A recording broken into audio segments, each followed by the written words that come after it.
Aujourd'hui, nous continuons nos enseignements sur tout ce qui touche le salut. Le vendredi passé, nous avons enseigné sur la justification. Amen. Et aujourd'hui, nous allons enseigner sur la conversion. Tu peux dire conversion? Conversion? Conversion? Amen. Souvent, nous utilisons beaucoup de termes, mais sans en connaître la profondeur. Même des termes simples comme repentance, mais quand tu étudies cela, c'est un terme très, très profond. Aujourd'hui, que Dieu me fasse grâce de ne pas vibrer. Amen. Il y a mon frère qui était là à l'étude biblique. Vendredi, il a dit, même à l'étude biblique, tu vibres. Il n'y a pas un jour où tu ne vibres pas. Aujourd'hui, je ne vais pas vibrer. Amen.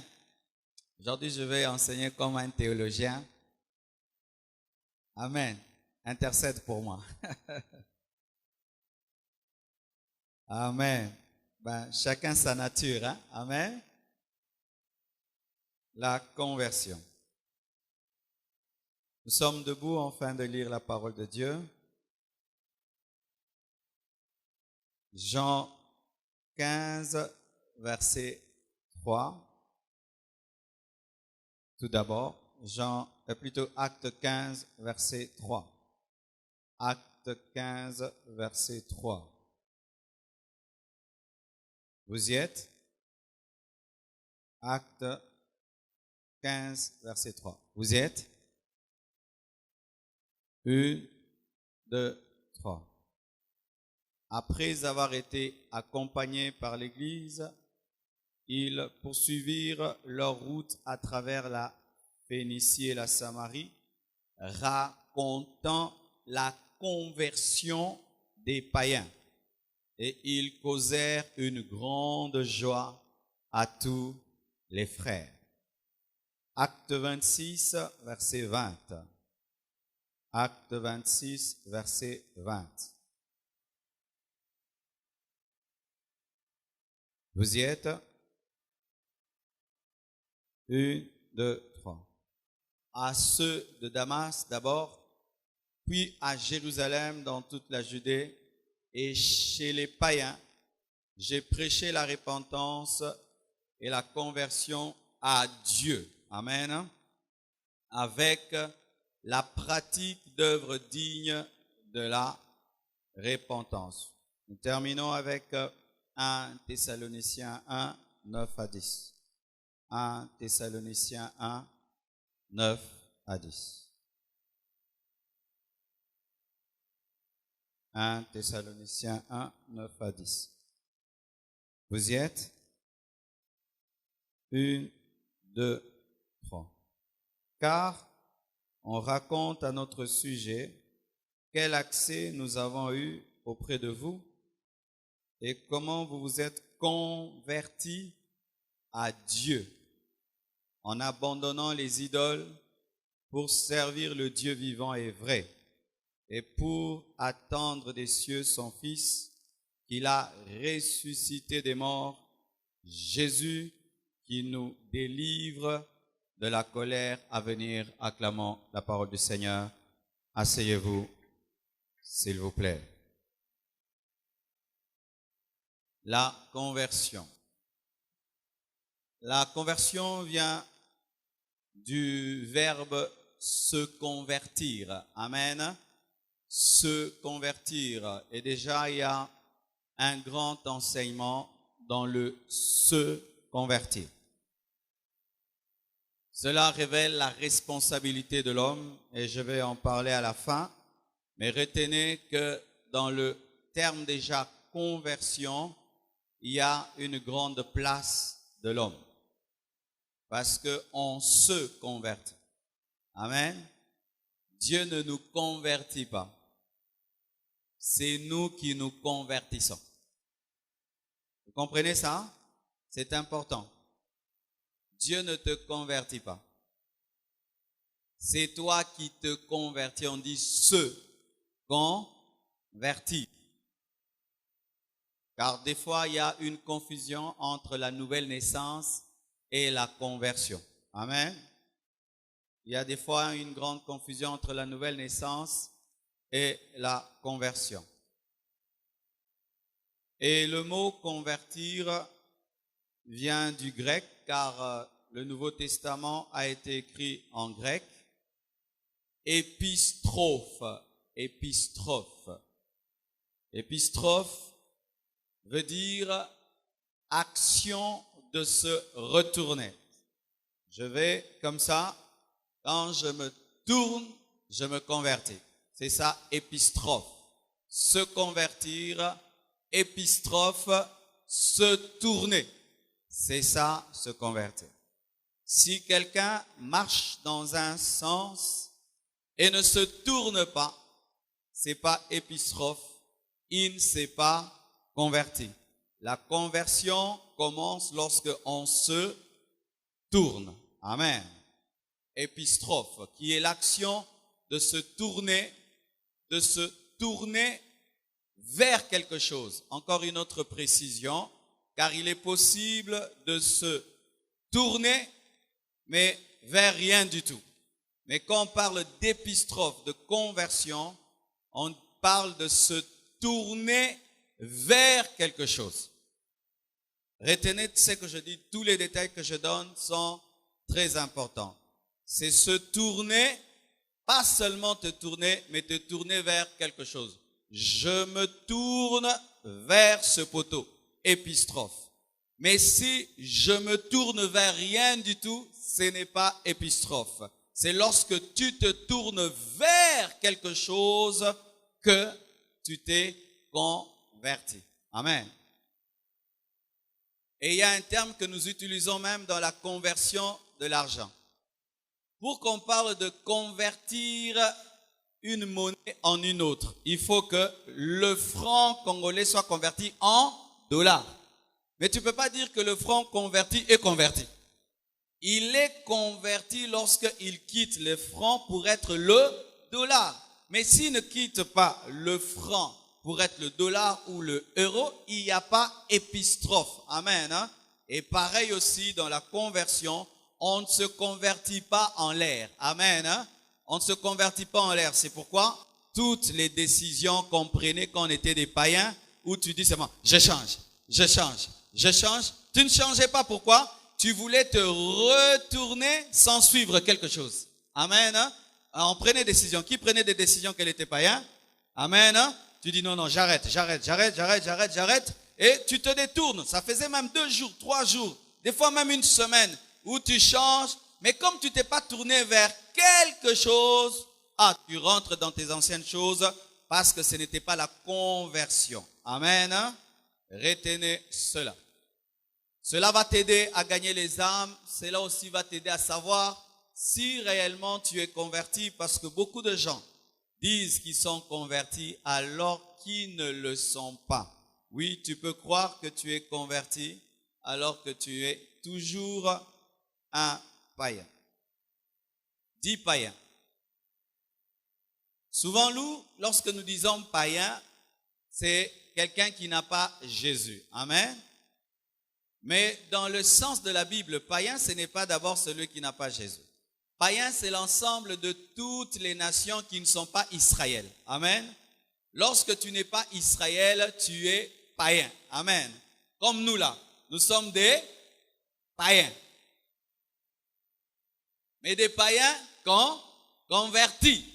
C'est Israël qui était la nation de Dieu et toutes les nations étaient des nations païennes parce qu'elles priaient des idoles. Amen. Hein? Et maintenant, il arrive que nous-mêmes, qui sommes des païens, on appelle d'autres Congolais païens. Ce sont les Juifs qui nous appellent païens. Mais nous, on ne peut pas appeler d'autres Congolais des païens parce que nous-mêmes, nous sommes des païens, mais des païens convertis. Alléluia. Ainsi, vous allez voir que lorsque les apôtres parlaient des païens, ce n'était pas toujours dans le sens de pécheurs, mais c'était des hommes qui n'étaient pas Israël. Et lorsque un païen se convertit, c'est un païen, mais converti. Alléluia, les païens convertis. À moins que tu sois juif. Amen. Alléluia. C'est un détail important. Des fois, quand tu liras la Bible, ça pourra un tout petit peu te troubler. Paul dit, il raconte la conversion des païens, c'est-à-dire des autres nations qui ne sont pas Israël. Et la Bible dit, le rapport que Paul donne de la conversion des païens venus de la Phénicie, de la Samarie, a réjoui l'Église. L'Église primitive tirait sa joie des conversions. Est-ce que nous pouvons avoir encore de telles joies? Amen. Hein? La conversion était la source de la joie de l'Église primitive. Pourquoi? Une Église vivante est synchronisée au cœur de Dieu. Et la Bible dit, il y a fête au ciel lorsque un païen se convertit. Et sur la terre, lorsque l'Église est synchronisée au cœur de Dieu, l'Église est dans la joie seulement parce qu'il y a des conversions. Amen. Nous sommes heureux parce que pendant la croisade, il y a eu beaucoup de conversions. C'est une grande joie. Pourquoi? Le ciel se réjouit. Nous aussi, nous nous réjouissons. Amen. Hein? Mon plus grand bonheur dans le ministère, ce sont les conversions. C'est plus que la parcelle. Amen. Ah oui. Si on me dit de choisir entre la parcelle et une seule âme, je choisis une seule âme. Je dis, je choisis une seule âme. Et je te dis, je suis très, très sérieux. Entre toi et la parcelle, je te choisis. Alléluia. Parce que tu vaux plus que $1 million, plus que $1 milliard. Oh oui, tu es plus qu'un gratte-ciel. Tu es plus qu'un building. Tu es plus qu'un immeuble. Est-ce que vous le croyez? Alléluia. C'est pourquoi, bien-aimés frères et sœurs, lorsque nous venons à l'église, nous voyons ces gens qui sont dehors en train de suivre la parole sous le soleil. Ça doit nous donner la joie de voir comment est-ce que les gens sont en train de se convertir et d'aimer Dieu. La même personne qui pouvait être dans une boîte de nuit attendant son tour pour danser, elle est dehors en train d'écouter la parole de Dieu. Cela réjouit le cœur de Dieu et cela doit réjouir le cœur de l'église. L'église primitive se réjouissait des rapports de conversion. Aujourd'hui, tu reviens d'un voyage missionnaire, tu dis, oh, j'étais en Belgique, j'ai prêché la parole, il y a eu 200 Belges qui se sont convertis. Amen. Mais si tu dis, j'étais à Bruxelles, j'ai prêché et je vous dis, un mort est ressuscité. Alléluia. Bien aimé, entre un mort qui ressuscite, un païen qui se convertit, qu'est-ce qui est le plus grand miracle? C'est lorsqu'un païen se convertit, parce que ça c'est une résurrection spirituelle qui ne va jamais être enlevée. Mais un homme qui ressuscite physiquement peut mourir physiquement, car Lazare est mort après être ressuscité. Mais un homme qui est né de nouveau immédiatement, totalement. C'est pourquoi, bien aimé, des fois nous manquons la joie dans le ministère, parce que nous n'avons pas la bonne hiérarchie des miracles. Le plus grand miracle, c'est ton salut. Vous êtes des miracles. Vous êtes des miracles. Vous êtes des miracles. La preuve, l'université a échoué de te changer. Ton père a échoué de te changer. La politique a échoué de te changer. Les fouets ont échoué de te changer. Les punitions ont échoué de te changer. Tous les problèmes ont échoué de te changer. Mais un jour, tu as rencontré Jésus-Christ de Nazareth. Tu as abandonné. Vous êtes des miracles. Oh, qui croit qu'il est un miracle? Moi, je suis un miracle. Oh, changenga. Oh, bananeni no kokandenge. Nasa e kamwiseli. Tu es un miracle, mais tu es en train de chercher un miracle et que tu ne crois pas au miracle, alors que toi-même tu es le plus grand miracle. Lorsque, bien aimé, tu commences à douter au miracle, regarde-toi, tu es un miracle. Et une fois que tu te regardes, tu peux croire au miracle, car si Dieu peut faire le grand miracle, il peut faire les petits miracles.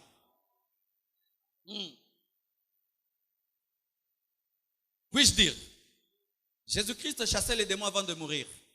Donc il n'avait pas besoin de mourir pour chasser les démons. Jésus-Christ guérissait les malades avant de mourir. Il n'avait pas besoin de mourir pour guérir les malades. Mais pour te sauver, il devait mourir. Ah, vous ne comprenez pas ce que je dis. Jésus-Christ chassait les démons avant la croix. Il guérissait les malades avant la croix. Mais pour que toi tu puisses entrer au ciel, il devait mourir. Pourquoi? Tu étais le miracle le plus compliqué. Maintenant que toi tu es né de nouveau, comment est-ce que tu doutes de la guérison et de chasser les démons alors que tu es la plus grande manifestation de la puissance de Dieu? Il fallait qu'il meure à ta place pour que toi tu sois sauvé. Mais pour guérir et chasser les démons, il a fait avant la croix. Même les apôtres chassaient les démons avant l'œuvre de la croix. Mais c'est écrit dans la parole, non? Il les a pris des années, il leur a donné le pouvoir d'aller chasser les démons avant même qu'ils disent tout est accompli. Même David chassait les démons avant l'œuvre de la croix. La Bible nous dit que lorsqu'il jouait la harpe, les démons partaient. Mais pour le salut de l'homme, pour ta nouvelle naissance, pour ta conversion, il fallait que Jésus-Christ puisse mourir. Bien-aimés frères et sœurs, vous êtes le plus grand miracle. Et vous que Dieu a appelé au ministère, si même il n'y a pas de grands miracles dans ton ministère selon les hommes, si les gens se convertissent, Dieu t'utilise terriblement.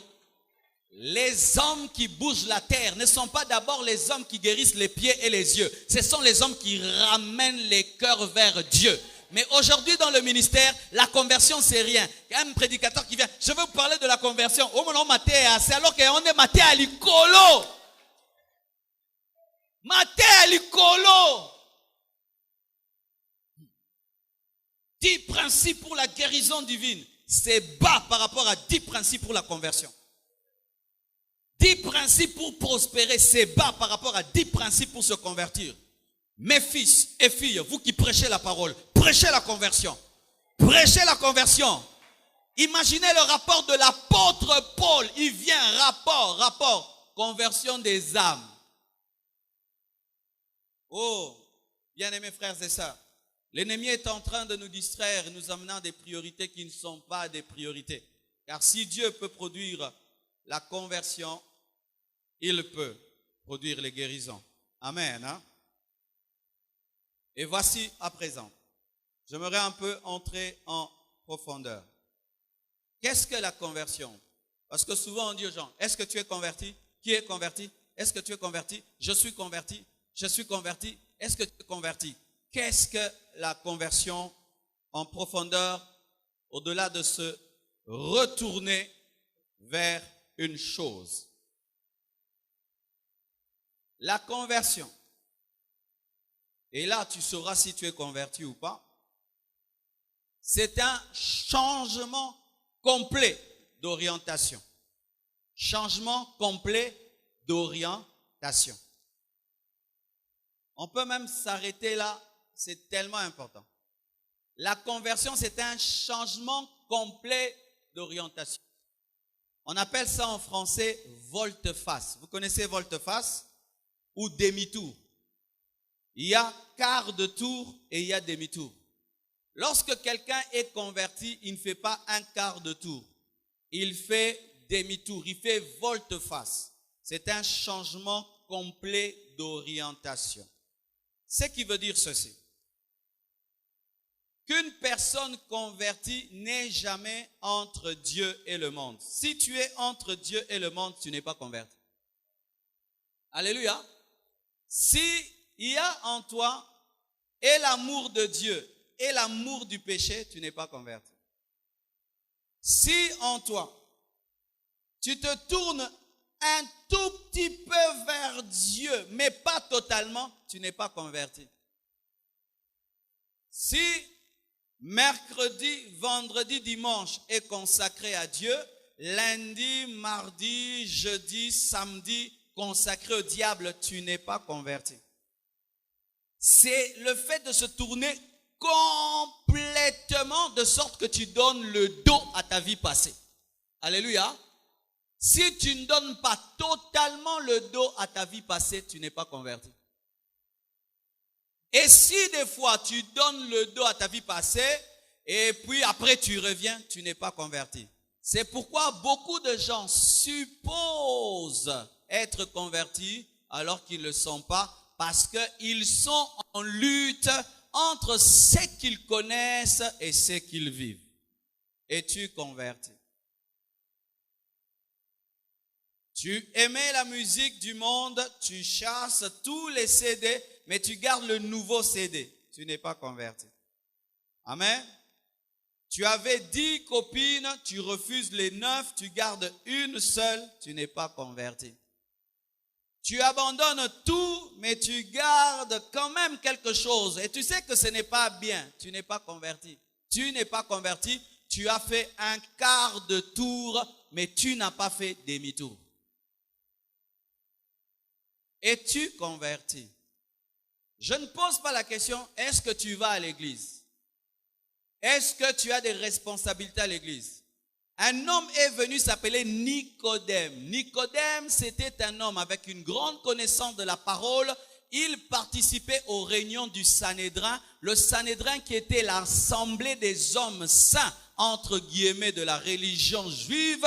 Mais cet homme qui participait aux assemblées de la religion juive, Jésus lui a dit, tu ne peux entrer dans le royaume de Dieu sans naître de nouveau. C'était quoi? C'était un inconverti élevé.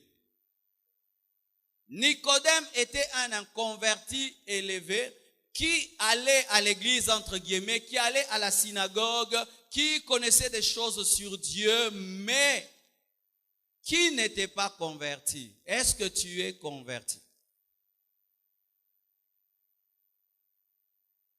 Je refuse, mes frères, de remplir cet endroit de culte le dimanche. On dit que l'église est grande, mais que parmi les 4000 personnes, qu'il n'y ait que 10 convertis. Car il est possible d'avoir une grande assemblée numériquement, mais parmi eux, il n'y a que 10 personnes qui sont réellement converties. Êtes-vous convertis?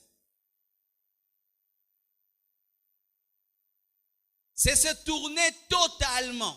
Totalement. Tu ne fais pas un quart de tour, mais un demi-tour. Totalement. Tu changes d'orientation. C'est-à-dire, avant, dans ta vie, c'est toi qui commandais. Avant, dans ta vie, c'est toi qui dirigeais. Avant, dans ta vie, c'est le moi qui commandait. Tu vivais pour la gloire, tu vivrais pour l'argent, pour les femmes, tu vivais pour la célébrité, tu vivais pour des choses. Mais quand tu t'es converti, ton orientation change. C'est comme si tu étais dans la philosophie, maintenant tu entres en mathématiques. Et le professeur change, la salle de classe change, tout change. Alléluia, n'est-ce pas? Lorsque tu convertis 5000 francs, 5000 francs en 5 dollars, qu'est-ce qui arrive? Les 5000 francs disparaissent, on ne voit plus que 5 dollars. Mais si tu convertis 5000 francs congolais en 5 dollars, mais tu vois dans 5 dollars, on écrit aussi francs congolais, Boakango, et ça faux dollars. Et il y a aussi des faux dollars, c'est-à-dire des faux convertis. Pourquoi? Parce que malgré qu'ils disent être convertis, on continue à voir en eux leur ancienne vie. Ce sont des faux convertis. Alléluia. C'est un volte-face de l'être tout entier. Dit être tout entier. L'homme a 3 parties. Il est tripartite. Il a le corps, il a l'âme, il a l'esprit. Lorsque tu te convertis, tout ton être, ton corps, ton âme, ton esprit, tout se tourne vers Dieu. Si tu es sorcier, tu n'allais pas à l'église, maintenant physiquement tu viens à l'église, mais pendant le culte, toi tu t'envoles, tu n'es pas converti. Pourquoi? Ton esprit n'est pas tourné vers Dieu. Et il y a des sorciers qui viennent à l'église, ils prient, ils chantent, leur corps est là, ils dansent avec les mains, mais leurs esprits servent le diable. Tu n'es pas converti. Comment peux-tu dire, toi qui étais sorcier, magicien, jusqu'aujourd'hui, tu fais des voyages astro, jusqu'aujourd'hui, tu participes aux réunions occultes et sataniques en esprit, mais tu dis que tu es converti.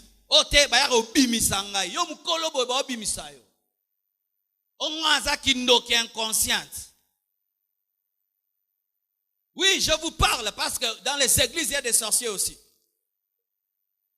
Sorcier. Lorsque tu viens à Jésus, tu ne dois pas seulement amener ton corps, tu dois aussi amener ton esprit.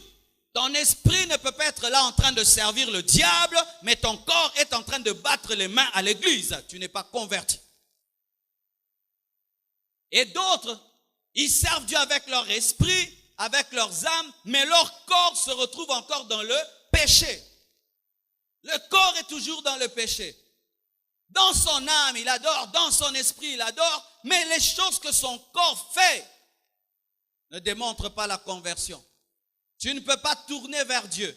Une partie de toi. Tu dois tourner la totalité de toi vers Dieu. Ton corps, ton âme, ton esprit. Lorsque ton âme se tourne vers Dieu, Dieu devient la première passion de ta vie, le premier de ta vie. Pas que tu dis que tu te tournes vers Dieu, ton corps est là, mais dans ton âme, il y a des choses que tu aimes plus que Dieu, tu ne t'es pas converti. Et tu convertis. C'est ça la base, bien-aimé. Tu ne peux jamais monter dans un avion si tu refuses la porte. Tu ne peux jamais monter dans un avion si tu refuses l'escalier qui mène dans cet avion. Et il y a des gens qui aiment entrer dans le christianisme, mais ils refusent la porte qui conduit au christianisme. Ils veulent les bénédictions de Jésus, l'onction de Jésus, les prédications de Jésus, mais la porte, ils la refusent. Bien-aimés frères et sœurs, aucun d'entre nous n'est né chrétien. Qui est né chrétien ici? Voici. Si tu étais baptisé lorsque tu étais bébé, tu dois reprendre ce baptême. C'est un faux baptême. Je répète. Ici, s'il y a quelqu'un qui était baptisé lorsqu'il était bébé, tu n'as pas été baptisé, tu étais lavé sans savon. Alléluia. Amen. Pourquoi je dis cela? Il faut d'abord la foi pour le baptême. Si ton baptême a précédé la foi, c'est un faux baptême parce que tu t'es engagé dans des choses que tu ne maîtrises pas. Tous les gens qui ont été baptisés en tant qu'enfants, vous n'êtes pas baptisés. Pourquoi? Le baptême des enfants veut dire ceci, que tu es né enfant de Dieu alors que nous naissons enfants du diable et nous devenons enfants de Dieu après la conversion et la foi. Alléluia. C'est pourquoi tu dois te faire rebaptiser parce que ton baptême était un faux baptême. D'ailleurs, est-ce que tu connais même le jour de ton baptême parce que tu as même oublié l'habit que tu avais porté le jour de ton baptême? Alléluia. Tes parents ont décidé de te faire baptiser sans que tu puisses le vouloir. Mais aujourd'hui que tu as grandi, tu es en train de défendre un baptême que tu n'as même pas accepté. Ça n'a pas de sens. Et la Bible dit que le baptême, c'est l'engagement d'une bonne conscience envers Dieu. Est-ce qu'un bébé a une conscience pour s'engager? Tous ceux qui ont été baptisés bébés, vous n'êtes pas des baptisés. J'annule votre baptême avec la Bible. Vous n'êtes pas des baptisés. Vous devez vous faire rebaptiser. Quel que soit l'amour que tu as pour une telle et telle église, la religion de la famille, il n'y a pas de religion de famille. Il n'y a que la religion de la révélation. Alléluia. Et tout homme naît pécheur. Alors lorsque nous naissons pécheurs, qu'est-ce que ça fait? Pendant des années, tu as vécu une vie du mal.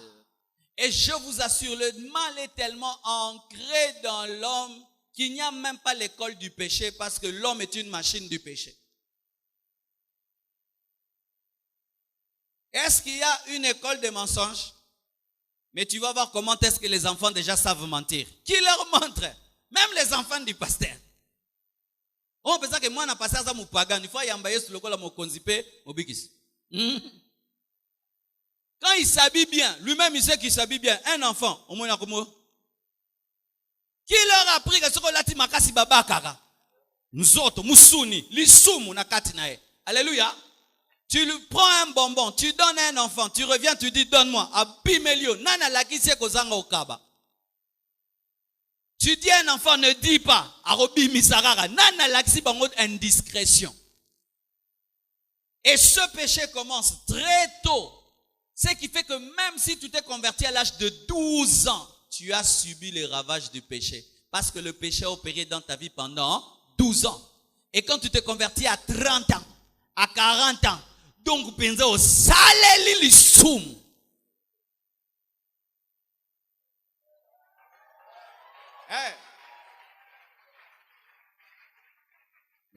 J'entends l'esprit me dire de vous dire quelque chose.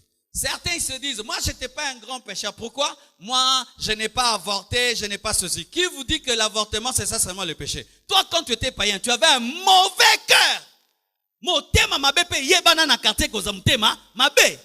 Maintenant quand tu viens te tourner vers Dieu, toi tu vas dire, ben moi je ne suis pas concerné par les avortements. Non, ton mauvais cœur là doit se tourner vers Dieu.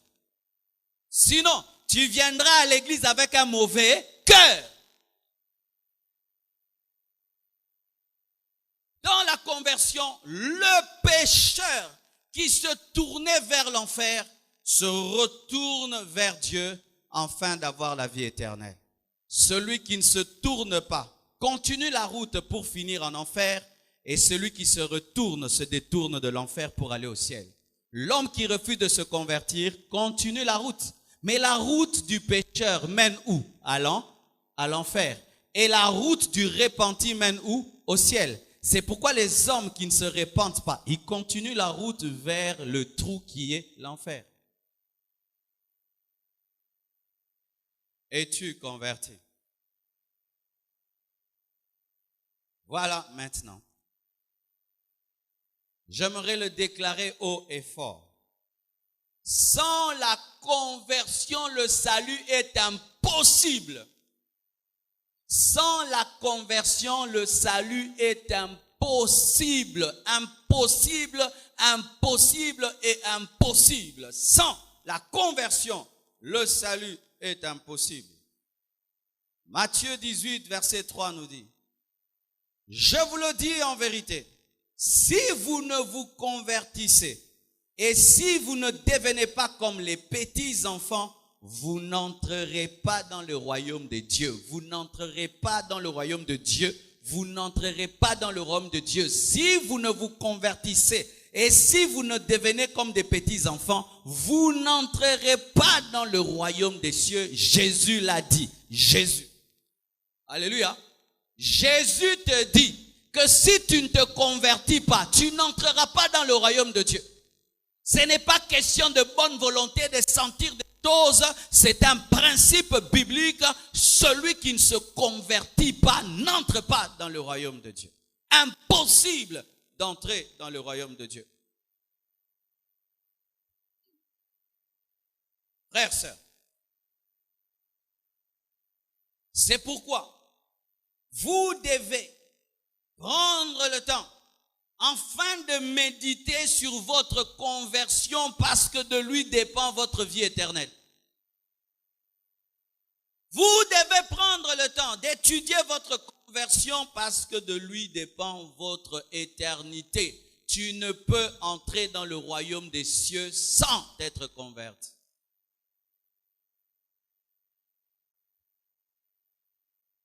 Alléluia. Je parle toujours de la conversion du franc en dollars. Si on veut garder les francs congolais dans une banque américaine, il faudrait convertir ces francs congolais en dollars et ensuite on les met dans une banque américaine. Et la banque américaine est l'image du royaume de Dieu. Le franc congolais, l'image de l'inconverti. Pour que tu entres dans le royaume de Dieu qui est la banque, il faudrait que tu sois converti en dollars. Mais si tu refuses d'être converti en dollars, mais tu veux te retrouver dans la banque américaine, en Amérique, on ne consomme pas le franc congolais. Et au ciel, les inconvertis n'entrent pas, même si tu es des millions et des millions de francs congolais. Car il y a des gens qui disent, non, Dieu est trop bon. Dieu est trop bon. Est-ce qu'il peut envoyer les gens en enfer? Dieu est trop bon. Bien aimé, Bible no tangarana, ezalarana chapitre combien? Ezalarana combien de livres? Parce qu'il y a des gens qui ont une Bible fictive de la tête d'un Dieu bon et bon, mais ne lisent jamais la parole de Dieu. Et les musulmans, pasteur, et les musulmans, voici ce que je te réponds. La Bible dit, celui qui a le Fils a la vie et celui qui n'a pas le Fils n'a pas la vie. C'est ce que la Bible dit. Je ne vais pas créer le jugement dernier à mon goût, je révèle seulement ce que la Bible dit. Écoutez bien aimés, même si le monde entier va en enfer, Dieu restera Dieu parce qu'il était Dieu avant de nous créer. Parce que nous pensons que Dieu souffrira de solitude au ciel si personne n'entre au ciel, alors qu'au commencement, il était le seul avant de nous créer. Et il y a des hommes qui pensent qu'ils sont tellement importants pour Dieu que y a ce qu'à côté musique en l'eau la tête. Au moins, le problème n'est pas nenge tango kenaka ba fête ta famille na binote soko kete batutu bazobenga boni oyete po binaka tellement bien ko bongsaka fête komo kanisa ke soki po koti lola te fête ya lole ko raté biso nyonso to benga yo obima lifelo okota lola. Bien aimés frères et sœurs, j'aimerais te dire que Dieu n'est pas ton grand-père, il n'est pas ton grand-père. Le ciel va continuer à être le ciel même si toi tu n'entres pas. Le ciel restera le ciel même si tu n'entres pas. Et alléluia. Dans le jardin d'Éden, il y avait combien de personnes? Dieu était Dieu ou pas?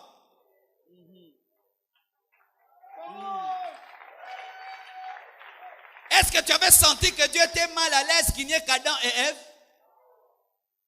Quand maintenant Adam et Ève l'ont abandonné, il n'était plus Dieu, il est resté Dieu. Qu'est-ce qu'il a fait?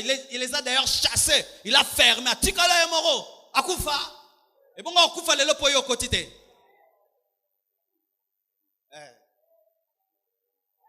Oui, c'est ce qui se met dans les têtes des gens. Il mène une vie de péché.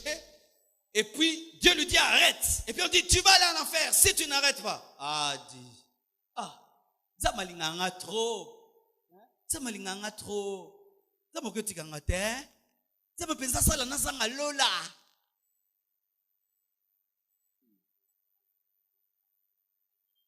Quand vous voyez Dieu qui choisit un enfant comme Moïse, qui le sauve des eaux, infesté de crocodiles, qui l'appelle, se révèle à lui par le feu et l'envoie vers une nation puissante, fait des miracles et des prodiges, ouvre en deux la mer Rouge, lui donne les 10 commandements et puis lui dit tu n'entres pas. Pour dire quoi? Dieu n'a pas de chouchou, Dieu n'a pas de chéri. Si tu ne vis pas selon la parole de Dieu te frappera. Si tu ne marches pas selon la parole de Dieu te frappera.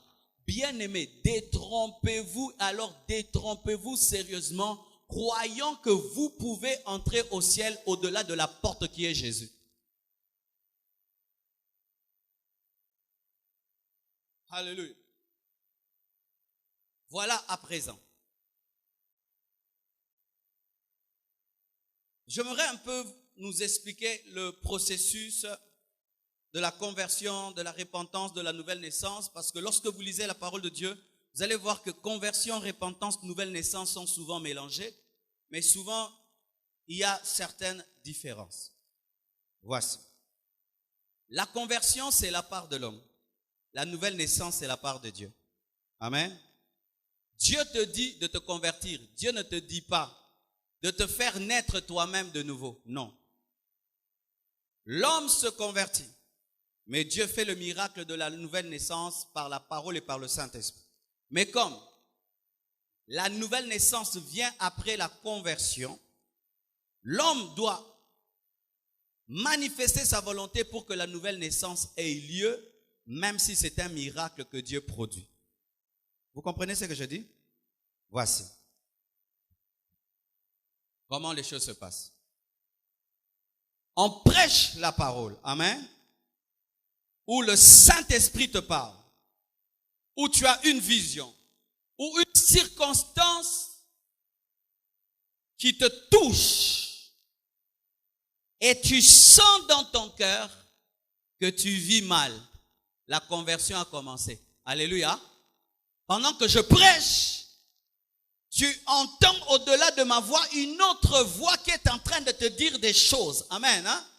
Une conviction du Saint-Esprit qui te dit d'abandonner ta vie. La conversion a commencé. Alléluia. Et là, c'est ta part. Pourquoi? Dieu ne peut pas te forcer d'aller au ciel. Mais il peut te convaincre d'aller au ciel, mais il ne peut pas te forcer. Deux choses différentes. Alléluia. Ainsi, le premier pas vers la conversion, c'est la conviction. Le premier pas vers la conversion, c'est la conviction. La conviction de quoi? La conviction de tes péchés. Une personne qui n'est jamais convaincue de ce péché ne peut pas se convertir. C'est pourquoi, des fois quand vous venez à l'église, on n'est pas là pour vous donner seulement la joie. On est là pour vous convaincre de vos péchés.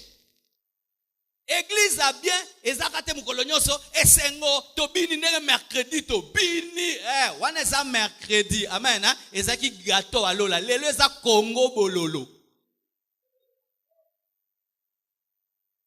Il y a des cultes, c'est un gâteau céleste, mais il y a d'autres cultes, c'est un piment céleste. Un homme qui n'est pas convaincu de ce péché ne peut pas se convertir. C'est pourquoi lorsque tu prêches un homme, travaille à ce que l'Esprit de Dieu puisse le convaincre de ce péché. Parce que s'il n'est pas convaincu, il ne va pas se convertir. Paul pensait qu'il servait Dieu. Mais lorsqu'il était convaincu que ce qu'il faisait était de la persécution contre Christ, c'est alors qu'il s'est converti. Est-ce que tu acceptes facilement tes péchés? Est-ce que tu reconnais facilement tes péchés? Un homme qui reconnaît facilement ses péchés est rapidement amené à la repentance. Mais celui qui résiste et qui donne toujours des arguments pour continuer à pécher se convertit difficilement. Lorsque vous allez munoko kaka, munoko kaka, munoko. C'est ce qui t'empêche de te convertir parce que tu as toujours des arguments pour continuer à pécher. Les hommes qui se convertissent facilement, ce sont les personnes qui n'ont pas d'argument face à la parole de Dieu. La parole te convainc, tu dis Seigneur, je reconnais. C'est pourquoi la deuxième étape pour la conversion, c'est la confession. La conviction doit produire la confession. Qu'est-ce que confesser? C'est reconnaître devant Dieu que tu as péché. C'est reconnaître devant Dieu que tu as péché. Si tu veux amener un homme à la conversion, tu dois le convaincre par la parole et par le Saint-Esprit qu'il est pécheur et tu dois l'amener à confesser qu'il est pécheur. Car Dieu ne peut sauver qu'un homme qui reconnaît qu'il est perdu. Alléluia. Et quand nous parlons de la confession, ce n'est pas que tu parles de la confession du péché des autres, mais de ton péché à toi. Car beaucoup confessent mal, confessant les péchés en général. Zambe, limisabiso batomasumu. Est-ce que to sumu kakina yo? Papa, to sumu ki penza na Congo. Reconnais clairement ce que tu as fait. Reconnais clairement ce que tu es. Car Dieu, lorsqu'il te convainc de péché, il ne te convainc pas de péché de manière générale, mais de manière précise. Et ta confession doit être précise. Un homme qui confesse en désordre se convertit en désordre. Mais lorsque tu sais pourquoi tu t'es converti, ainsi tu te gardes après la conversion de ce qui t'amène à te convertir. Est-ce que vous comprenez le nom là-bas?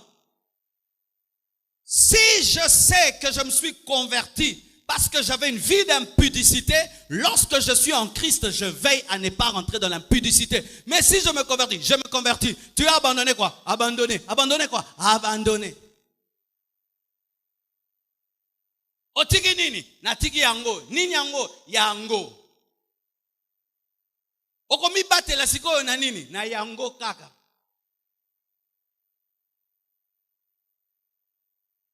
Alléluia. Tu es convaincu, tu confesses, mais si tu t'arrêtes là, tu ne seras pas converti. Il y a des champions en conviction. Osalimabe, nasalimabe, nasalimabe, nasalimabe, mabe. Osali nini, nasali yango pesa, tangili sum. Tika yango, na okokate. Wana na okokate, pasteur. Na bunda na lisumo yo na bunda. Pasteur na okokate. Kote wana nzambe kaka mawana yi. N'est-ce pas que c'est ça que tu fais? Tu es un converti qui vient à l'église, un converti qui vient à l'église, tu es un converti qui vient à l'église, tu es un converti qui vient à l'église, tu es un mort-né spirituel. Tu es un mort-né spirituel. Le mort-né a des pieds. Le mort-né a la tête, mais il ne vit pas. Et il y a des gens qui, dans le processus, il est convaincu et puis il confesse. Mais quand il faut se repentir, koufa. Et comme il s'est approché ici, il a pleuré, il a dit Seigneur Jésus et tout. On pense qu'il est converti, on l'envoie au baptême, aux affermissements. Et demain, il entre à l'école des membres. Demain, il devient serviteur. Un serviteur mort-né.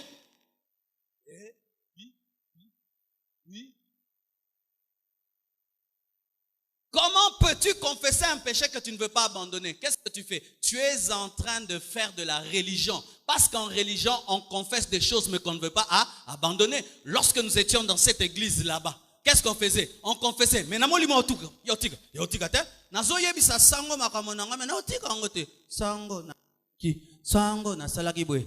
Mais zate que sango na rotika, nazo yebiso kaka yeba. Pesanga ba div je vous salue Marie nanga, na ba di notre Père. Mais lobi na keko sali sumu, na rozonga d'enseignement na tubela lisusu.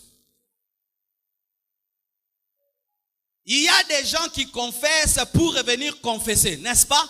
Ils le confessent enfin seulement de décharger leur conscience, mais ils n'ont pas la volonté d'abandonner. Ce n'est pas la repentance, ça c'est l'information et tu informes Dieu sur ce qu'il sait déjà. Bien aimé, lorsque Akan est venu dire à Dieu qu'il a péché, Dieu ne le savait pas. Si tu confesses seulement, tu n'abandonnes pas. Tu n'as rien fait d'extraordinaire parce que Dieu le savait. Ça devient extraordinaire lorsque tu prends une décision. Ah, j'entends maintenant quelqu'un qui me dit, mais comment moi, Dieu ne m'a même pas encore transformé.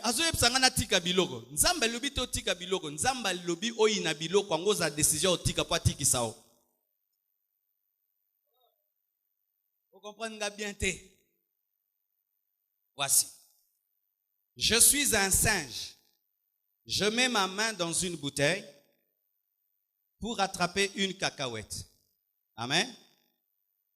Maintenant, quelqu'un veut me tuer et la bouteille me colle à la main et je ne peux pas m'en aller. On me dit, lâche l'arachide et tu pourras sortir ta main. Mais moi, qu'est-ce que je veux? Je veux et la liberté et l'arachide. Maintenant, je crie. On me dit, lâche l'arachide et tu feras sortir ta main.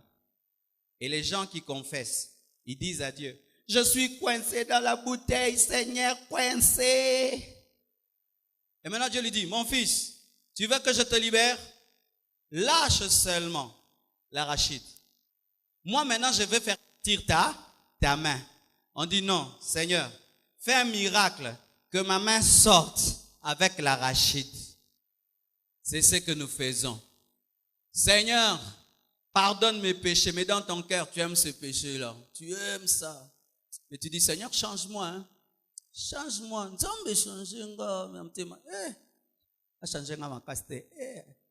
change ma kasi. Naotika chéri oyo. Zambe bongolanga me makasi te malembe.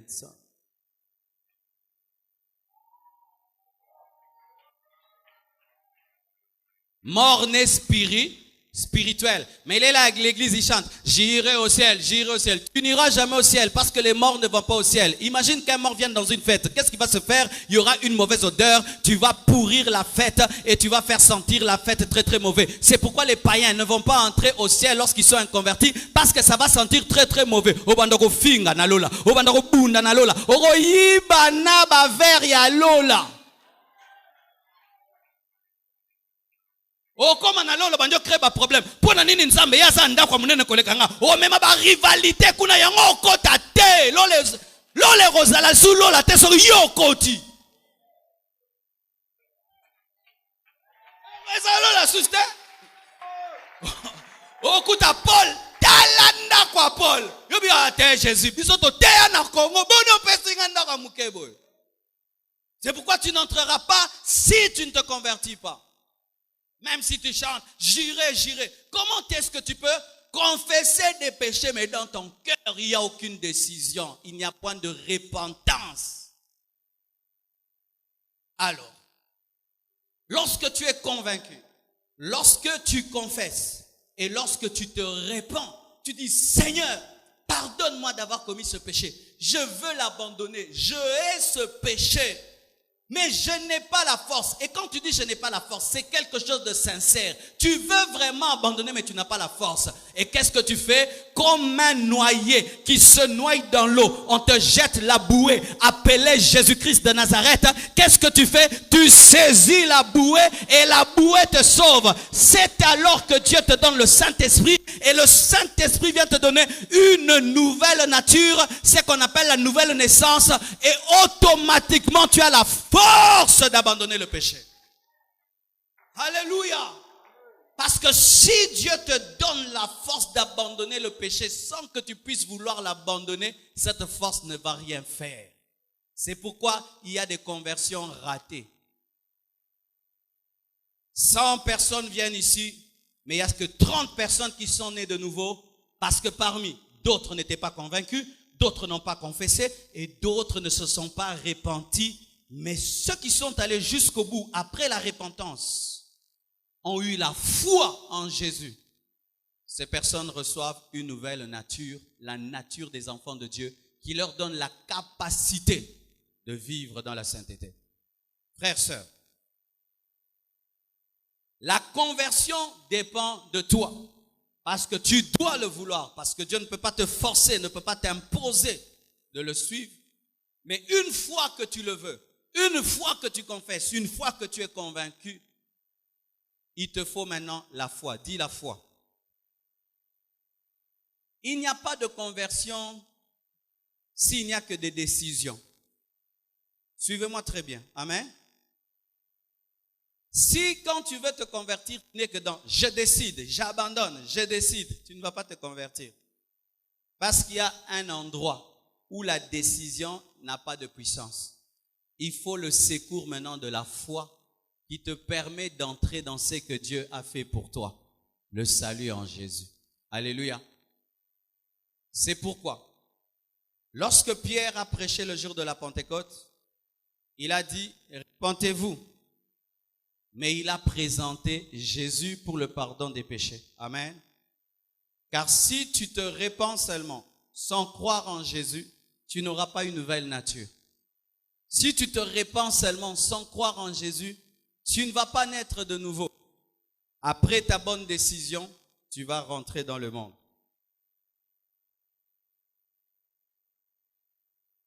10 fois. 10 fois. Qui croit que le fait d'inviter Christ dans sa vie peut transformer? Vous le croyez? Alors, est-ce que vous croyez que si vous amenez un homme à inviter Christ dans sa vie, ça va le transformer? Mais pourquoi alors vous ne faites pas recevoir aux gens Jésus? C'est parce qu'on a une maladie dans l'église. Nous pensons tellement qu'il faut que les hommes décident et décident et décident pour changer. Alors que les décisions et les convictions ne sont que les préalables. Ce qui sauve vraiment, c'est la foi qui te donne le Saint-Esprit et qui te donne la nature de Dieu. Amen. Lorsque une personne est convaincue, confesse, se répand et croit, alors elle naît de nouveau, elle est sauvée. Quiconque est passé à cette étape, tu es sauvé. Et si tu es là, acclame le Seigneur. Oh, est-ce que tu es là? Tu as été convaincu de péché, tu as confessé, tu t'es détourné et tu as reçu Jésus. Qu'est-ce qui s'est passé en toi? Tu as commencé à faire des choses que tu ne pouvais pas faire. Ce qui te liait ne te lie plus. Toi-même tu es étonné. Ce n'est plus toi qui vis, c'est Christ qui vit en toi. Maintenant tu n'es plus le franc congolais, tu es devenu le dollar. Et tu peux habiter dans une banque américaine parce que tu es une nouvelle personne. Ainsi les péchés qui te dominaient ne te dominent plus. Pourquoi? Tu as la nature de Jésus. Un miracle. Voici. Est-ce qu'un chrétien, après avoir connu tout cela, peut perdre son salut? Oui? Non? Oui?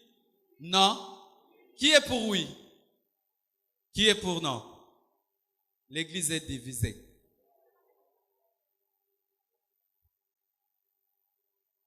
Ça va. Je vais faire l'effort de répondre à cela. Est-ce qu'un chrétien peut perdre son salut?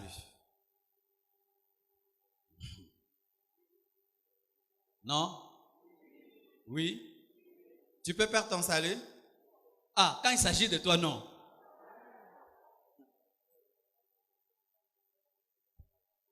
Ou bien je vais enseigner ça vendredi prochain. Comme ça, tu es obligé de revenir. Ça va, je réponds. Un chrétien peut perdre le salut, mais c'est très difficile. Amen. C'est très difficile. très, très, très difficile. Mais il peut. Comment? La porte qui te fait entrer, c'est la même porte qui peut te faire sortir. Nous devenons chrétiens par là. Si tu perds la foi, tu es toujours chrétien? Non. Si un jour, toi qui es là, tu dis que moi je ne crois plus en Jésus, moi maintenant je deviens kimbanguiste, tu iras au ciel? Amen. Mais est-ce que c'est facile que tu deviennes kimbanguiste? C'est très, très difficile. Si je suis prédicateur aujourd'hui de l'évangile, et puis un jour j'entre dans l'occultisme, j'irai au ciel? Est-ce que c'est facile que moi je devienne occultiste? Amen. Voilà. La Bible dit ceci. Ceux qui persévéreront jusqu'à la fin seront sauvés. Ce n'est pas moi qui le dis. Ceux qui persévéreront jusqu'à la fin seront sauvés. C'est-à-dire que si en cours de route, tu abandonnes la foi et la marche dans la sainteté, tu perds ton salut. Parce que le salut en toi te pousse vers Dieu, mais ce n'est pas un salut qui te pousse au laxisme. Amen. Parce qu'il y a des gens qui enseignent dans des théologies, sauvé et totalement sauvé, et puis tu ne fais plus rien. Tu es sauvé. Même si tu pêches, tu es sauvé. Même si tu fais des choses, tu es sauvé. Non. La Bible nous dit que ceux qui persévéreront jusqu'à la fin seront sauvés. Si tu ne vas pas jusqu'au bout, si tu abandonnes en chemin, si tu retournes dans tes anciens péchés, si un jour tu commences à douter en l'œuvre de la croix et tu laisses le diable te persuader d'autre chose, tu perds ton salut. C'est vrai que beaucoup de gens n'osent pas le dire, mais cela arrive. On appelle ça l'apostasie. L'apostasie, c'est lorsque tu renies ta foi. Tu rencontres un jour quelqu'un qui est dans un message satanique, il te convainc et puis tu quittes le chemin, tu perds le salut. C'est pourquoi Paul dit aux Galates, vous qui couriez bien, qui vous a empêché de courir? Amen. Cette influence ne vient pas de celui qui vous appelle. Les Galates ont été sauvés par la foi, mais on est venu les enseigner le salut par la loi. Et Paul a dit qu'ils étaient en danger quant à leur salut, car si le salut est par la foi, et toi tu commences à croire qu'il est par la loi, tu perds ton salut. Est-ce que vous comprenez ce que je dis? Alléluia. Voici alors la dernière étape. Après t'être converti, tu dois persévérer dans ta décision de repentance. Amen. Car qu'est-ce qui arrive souvent? Après la conversion, les gens ont un haut niveau de consécration. Mais plus les années passent, ils avaient abandonné le péché en gros, ils commencent à le récupérer en détail. Au début, il abandonne le monde. Mais quand il fait des années dans le Seigneur, il commence à ralentir dans sa marche. Il commence à reprendre un ancien péché, un autre péché. Après même 10 ans, il commence à reprendre et il se retrouve comme un cadavre dans l'aquarium. Ah oui, frère. Abandonner Dieu, ce n'est pas seulement ne plus venir à l'église. Car il y a des gens qui pensent qu'abandonner Dieu, ce n'est pas venir à l'église. Il y a des gens qui abandonnent Dieu, mais qui restent à l'église. Comme les pharisiens, qui étaient dans les choses de Dieu, mais qui empêchaient les gens d'y entrer, car ils étaient à côté, mais empêchant les gens de voir. Tu peux abandonner Dieu, mais tu es à l'église. Tu peux te détourner de ta première conversion, mais tu restes à l'église parce que tu es dans des habitudes spirituelles. Tu es dans des habitudes de foi. Tu es maintenant dans l'habitude. Tu viens à l'église, tu as des responsabilités, tu chantes à la chorale, tu es dans ceci. Mais au-dedans de toi, voici ce qu'il faut faire. S'il t'arrive, après t'être converti, de sentir que tu es rentré dans ta vie ancienne tout en étant à l'église, il faut quitter les responsabilités qui risquent de te tromper que tout va bien. Car ce qui est important dans l'église, ce n'est pas de faire des choses pour Dieu, c'est d'être en Dieu. Et moi, j'étais intercesseur dans notre église. Et une fois, on est venu, on a prêché. je me suis retrouvé dans les choses qu'on m'a enseignées. Le pasteur ne le savait pas. Il m'invite à prier, chasser les démons. Je lui ai dit, je ne peux pas le faire parce que je suis concerné par le message. J'ai pris le temps de me mettre en ordre avec Dieu avant de continuer. Car souvent, les gens qui servent Dieu à l'église pensent que leur service pour Dieu est plus important que leur intimité, alors que c'est par l'intimité qu'on est enlevé, ce n'est pas par le service. Le service amène la récompense, c'est l'intimité qui amène l'enlèvement. Le service amène la récompense, mais c'est l'intimité qui amène l'enlèvement. Et il est impossible que ton service soit récompensé s'il n'est pas en contact avec l'intimité qui puisse te faire enlever. Alléluia. Parce qu'il est possible que tu puisses, après des années, nier ta conversion. Non pas seulement dans le sens de nier Jésus, mais nier tes premières profondes décisions. Voilà. D'ailleurs, je termine ici. Tu vas remarquer que la circoncision dans la Bible est faite le quantième jour? Le 8e jour. Vous savez pourquoi?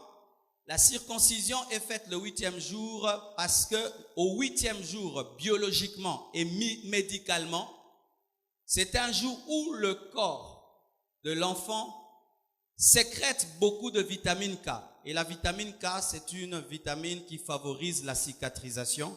C'est pourquoi Dieu, le médecin des médecins, a voulu que ça se passe ce jour-là pour qu'il y ait une cicatrisation rapide. Est-ce qu'on peut acclamer l'intelligent Dieu? Maintenant, la circoncision d'un enfant se passe très très facilement parce que sa peau n'est pas solide et le 8e jour, il y a plus de vitamine K qui permettent la cicatrisation. Mais si on tarde, ça complique et ça fait plus mal. C'est pourquoi lorsque vous êtes converti, le Seigneur a opéré rapidement le 8e jour en créant une circoncision de cœur qui vous amène à abandonner rapidement des péchés auxquels vous étiez attachés dans le monde.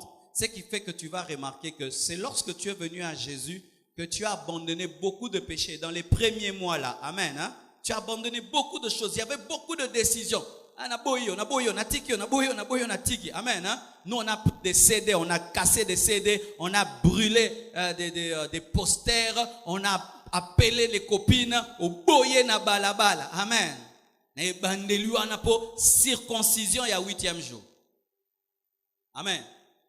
Maintenant, qu'est-ce qui arrive? Lorsque tu viens à Dieu, tu as des grandes décisions. Tu dis, moi, j'irai plus dans les fêtes du monde. Moi, d'ailleurs, une femme aime toucher seulement comme ça. Je ne toucherai plus des décisions. Mais quand tu grandis dans le Seigneur, oh ma bon, non qui peut aussi m'bailler. Saint-Esprit à zakati nango. Nzamba le bilanga na litui. Et bon soki na sele ngonde kombo nange longwe na buko na bomoyi. Omonisko okomi na connaissance ebele, mais connaissance wana ezopesa su bomoyi te bandio peso kufa. Que feras-tu? Tu dois t'arrêter, aller te retirer devant Dieu, afin que Dieu te redonne le premier cœur que tu avais, car c'est celui-là le bon cœur. C'est pourquoi moi j'aime beaucoup les nouveaux convertis. Les nouveaux convertis sont comme les bébés. Est-ce que il y a un bébé? Oui, poanine. Autioya na mokile. Autioya. Loba autioya. Alléluia. Même un serpent n'arrive pas à mordre un enfant parce qu'il dégage l'innocence. Quand tu le regardes, attends aussi, il y a bamba et kanenga otalogara otigi. Mais abando kola. Munimi se kumi boy. Boso bete na bata. Masaka mwana nene bande. Alléluia. Pareil aussi. Un nouveau converti vient fraîchement d'entrer dans les choses de Dieu. Asana makambo église te. Amen, hein? Makambo église te o azwa poste o aleka mutu. Ya yeka na église. Étude biblique. Ya asana makambo mapambolité. Na étude biblique. Motema malamu yangwana ko perdre yangote. Et les hommes les plus spirituels dans l'église, ce sont ceux qui gardent le cœur de bébé malgré qu'ils grandissent. C'est pourquoi Jésus dit ceci: si vous ne vous convertissez pas et vous ne devenez pas comme des enfants, enfant. C'est-à-dire que la plus grande dimension dans les choses de Dieu, c'est être comme un enfant.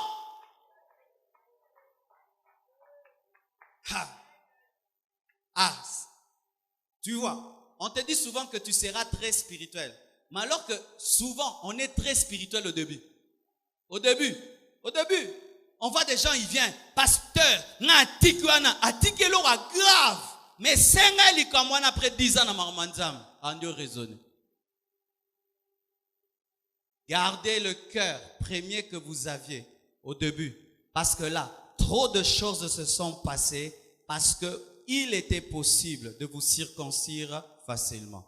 Que Dieu vous bénisse abondamment.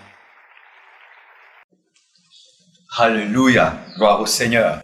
Je crois que ce message vous a béni, vous a édifié, vous a transformé et que vous êtes bénis dans vos maisons, vous êtes bénis dans vos familles, car c'est cela notre désir, que vos vies soient changées, transformées et affectées. La Bible dit dans Jean 3, verset 16, « Car Dieu a tant aimé le monde qu'il a donné son Fils unique, afin que quiconque croit en lui ne périsse point, mais qu'il ait la vie éternelle. Dieu, en effet, n'a pas envoyé son Fils dans le monde pour qu'il juge le monde, mais pour que le monde soit sauvé par lui.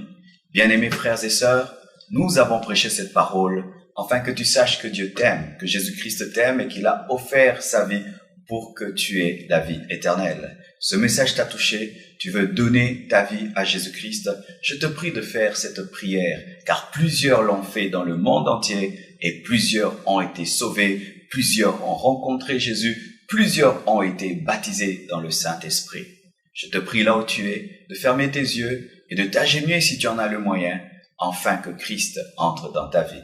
Prions ensemble. Seigneur Jésus, aujourd'hui, je te reçois dans ma vie comme Seigneur et Sauveur. Pardonne mes péchés depuis que je suis né jusqu'en ce jour. Écris mon nom dans le livre de vie.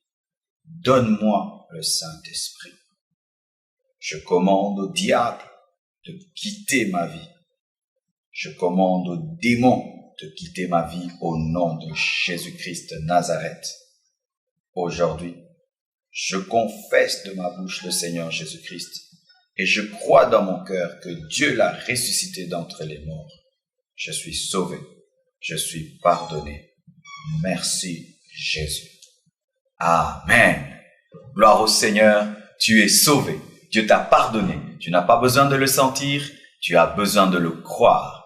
Et si tu es à Kinshasa, rejoins-nous à Limete 2e rue, quartier industriel, numéro 6.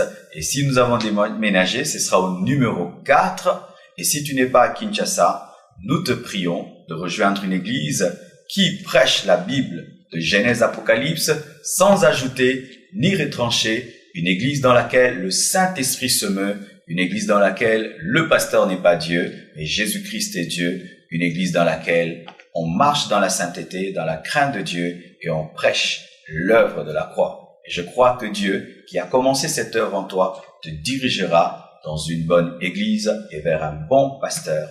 Soyez bénis. Merci beaucoup. Appelez-nous à ce numéro au bas de l'écran. Écrivez-nous à cette adresse email et nous serons heureux de vous répondre. Merci. Soyez bénis. Amen.